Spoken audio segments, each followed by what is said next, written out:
Why do I still dress up like a Muslim? And my reaction is always this way.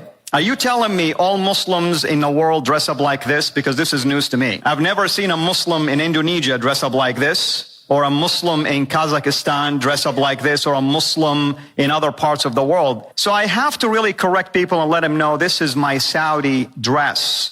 I am from Saudi. I'm proud of my culture, my heritage. Becoming a follower of Jesus doesn't mean I have to abandon my identity, cultural identity. I was born and raised in Saudi Arabia. During the 70s, I became very fascinated by the idea of dying as a martyr. And one thing, of course, that is very clear in the Quran itself, that if you die for the cause of God, you are assured of your salvation. And there is no judgment, and you are going all the way to the highest level of heaven. Folks, it is the gospel in reverse. You shed your own blood to earn your own salvation. I was still a teenager, and I was studying a lot of the teaching of the Prophet about jihad, and one of it was, if you are still young, you need to go and seek the permission of your parents. So I went to my parents, and my mother can smell blood, and she said, no, you are not going anywhere over my dead body. My father encouraged me to seek the opportunity abroad to do a graduate studies in engineering. I came to the U.S.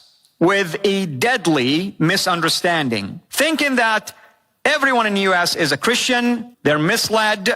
They are following a false teaching. Their Bible has been corrupted. And therefore, it is my duty to try to help them embrace Islam. The moment that I felt was appropriate for me to strike, a couple moved from California to where I was, and I began to share with them about why Islam is the only way now. They would hear my arguments and objections, and then gently will ask me to provide evidence to support any of the things that I said. I could not support or defend any of my objections, and that was an awakening for me, because I lived all of my life believing in certain lies. And that took almost 12 years' journey. Finally, in the summer of 2001, I accepted to go to that church with them. And I am hearing the word speaking to me directly. And now I understand what God has done for me. I have to make a decision. And then September 11 happened. I went and I heard a message from the Gospel of Matthew about loving your enemies and praying for those who persecuted you. And that was the nail that sealed the coffin for me. And for a couple of months, I would get this scary dream. My dream was I died, and I'm standing before the throne of God, and I hear God telling me, why did you reject my son? And 2 months later, I accepted Christ as Lord and Savior.